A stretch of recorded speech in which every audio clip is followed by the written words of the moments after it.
initial step to engage them is made. So can I please ask you all to give a warm welcome to Cate Thompson.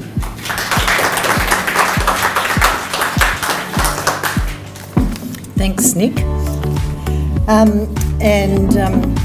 Welcome to everybody here today. I'm speaking, as Nick said, Karen and I shared a fellowship, and the focus was on supporting disadvantaged people through education and training. My focus was on the initial engagement, and I'm going to speak about that. And Karen's was on, once they're engaged, how do we actually keep them engaged through good delivery of programs and teacher training. And I won't go in anymore, she'll explain that, but just to give you an idea. So it's interesting, there's actually is a global recognition that education and employment is one of the most powerful determinants of quality of life. And reading the newspaper, I think this morning, you'd think, well, that means Australia, we don't have to worry, because apparently, according to Switzerland, we're the most wealthy country in the world. So how do we therefore have such large numbers of disadvantaged people and not getting the access that they deserve? So what the importance of it also is that it's not just for the individual to improve their opportunities, but we know that improving social capital actually improves the individual's life, it improves communities' life, and it actually improves our nation's prosperity and just wellness. So lower unemployment brings valuable economic and social benefits and better access to income. The global challenge isn't just an Australian challenge as to how do we engage people, it's actually global. How do we assist, sorry, I haven't done that one. How do we assist?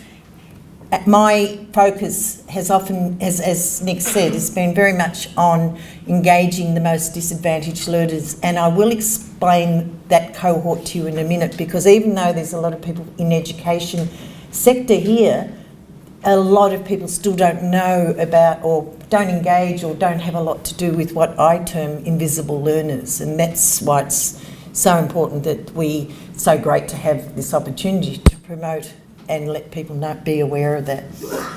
So it's a challenge that is happening in most first world countries, and especially in Europe.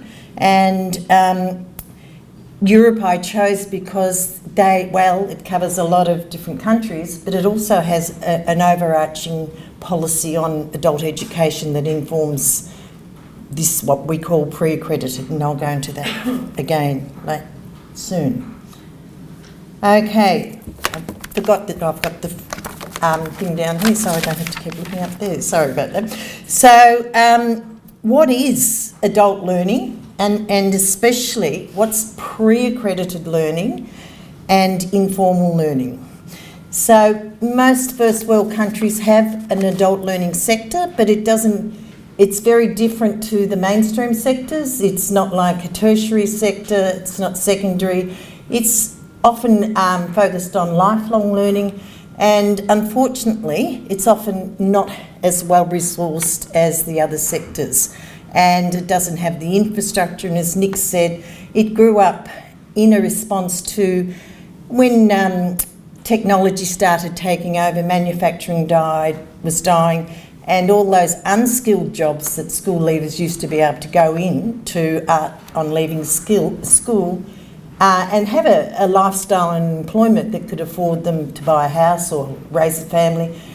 Those jobs dried up, and with that came these people who weren't equipped or able to access skills, who probably had negative experiences in learning, and they just sort of started slipping by the by. So adult learning took on right across, as I say, the first world country, took on that, as well as adult learning, like if you're doing your hobby course or CAE or something like that. But within adult learning, pre-accredited, known in Victoria, is the learning that's pre-accredited, basically, lower level skills improvement, engagement, confidence boosting, all those things that are essential but actually don't appear in curriculums in accredited courses. So in Australia it's called pre-accredited in Victoria, and in Europe it's called informal. And the same with Europe, they have that wider umbrella of adult learning, but they also have this niche of informal learning that has the same cohort as we in Victoria and Australia. So the global challenge is one that ACFI, I hope to see someone from ACFI. You from ACFI? No. Anyway, from ACFI, especially in Australia, adult community further education sector, has been addressing over the last 40 years, and it's also addressing very well within their parameters. And it's also a challenge that's gaining increased attention within the European community in the context of social change. So adult learning, especially through pre-accredited, is providing the means of upskilling people, restructuring and after career transition, and very importantly, including community engagement, social citizenship and personal development. And often the people who we are looking at in this particular study are those who just never come near a community centre, have very little engagement, and hence, once again, often go under the radar. So it sits under the umbrella of adult education, and it looks at focusing, sorry, I'm going to have to get a glass of water, looks at focusing on initially engaging people, not just through what people would remember literacy and numeracy, but a whole range of engagement programs that may not even look like their education, but they're actually informal, and bringing them in and making connections initially.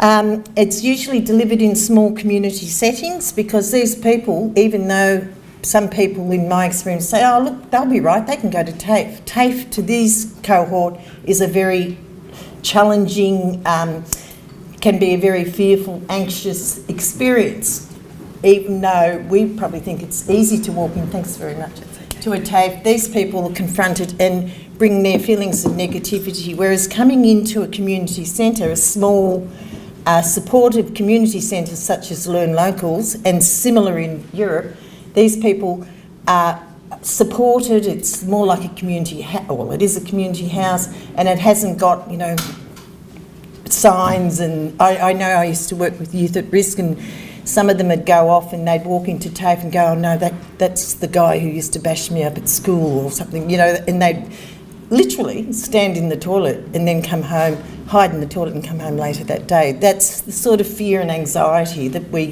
I certainly haven't had to experience.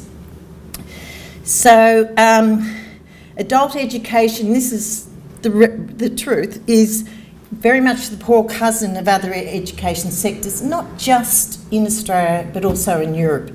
Karen will talk about this, the conditions for educators, and the training and support for educators is often limited.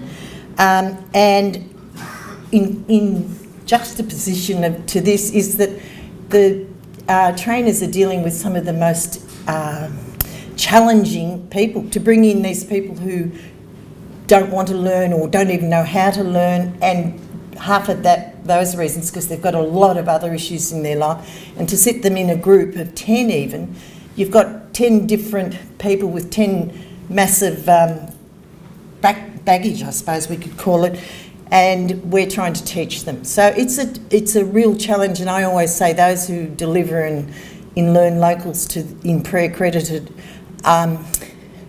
they're like or Karen, I'll take your thing, like old missionaries. They're out to really change and make a difference to people's lives. Okay, in both Europe and Australia, the target group includes asylum seekers, or used to. I'm not sure if they're even allowed access education as much now as they used to. Refugees, long-term unemployed, disabilities, youth at risk, and older learners and retrenched learners. It actually embraces everybody, but it really focuses on supporting those who wouldn't normally just bring themselves to improve their opportunities.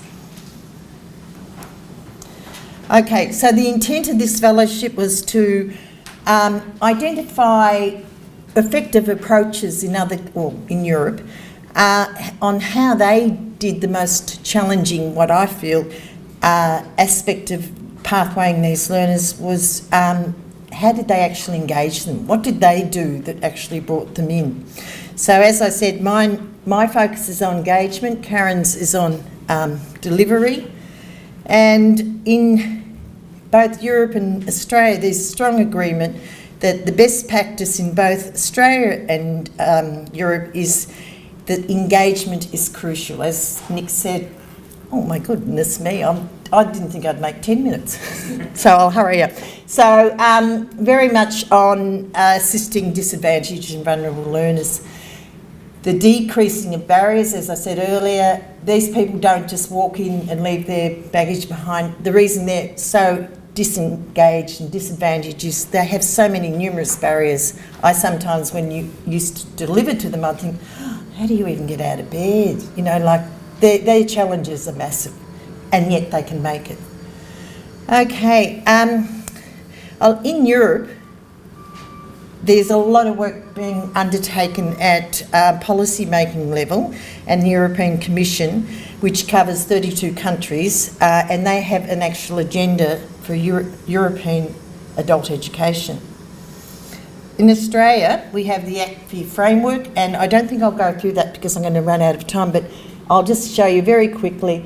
There's the framework in Australia by ACFI, research by Melbourne University, looks at there's 4 separate areas of intervention, and outreach is the one I'm talking about. Wellbeing, that's the support these people. You can't just roll up and have a class. You've got to have a strategy to support these people, and usually it's through partnerships and bringing in other organisations who are expert in that area rather than the learn local facilitator who's trying to teach them skills and also hearing about all their other issues and trying to help them out.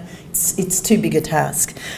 Wellbeing, pedagogy, which Karen's going to talk about, and pathways. So when these people actually engage and get their confidence, get their skills, that's not the end of it. We then need to move them into something so that they can continue to engage and improve their life opportunities. Okay, 2 very quick, I will say before my time runs out, I thought I'd go to Europe and find, as I said, these magic solutions. I will say, and it's only my opinion, Australia are incredibly advanced in what we do in engaging these invisible learners. We're at the forefront, I would say, and while Europe has some great programs, they weren't dissimilar to what we have, and I personally, and Karen's been involved in some out probably in this room also.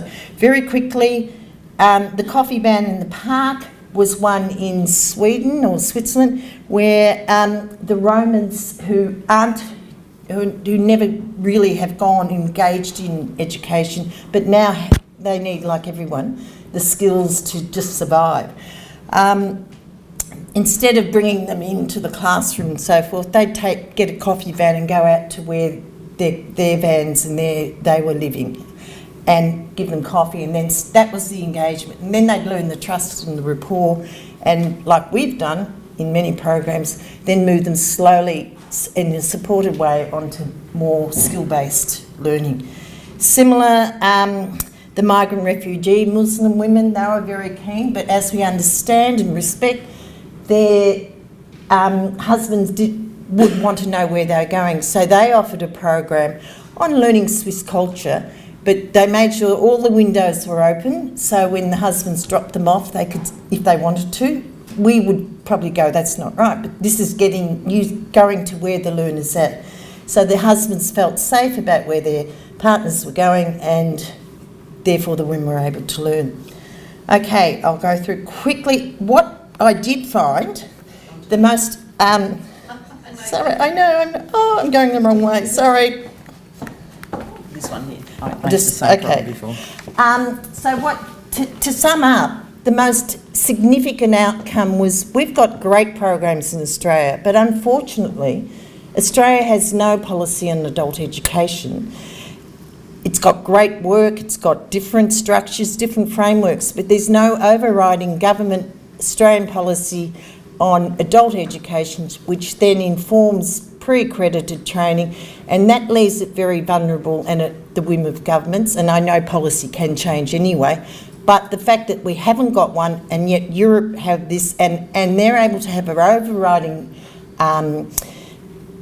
policy that then seeps down and changes and develops according to the countries.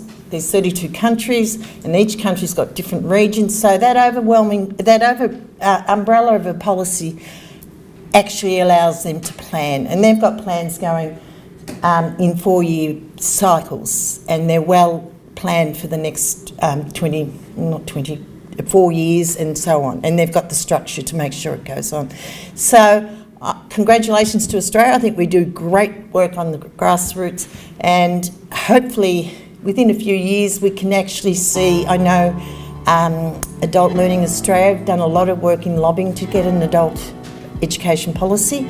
Let's hope that happens. But also, before I go, thank you to the International Specialised Skills Institute for this great opportunity.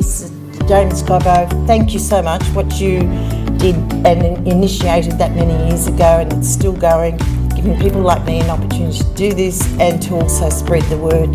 Thank you so much, and I'll be around if you want any questions.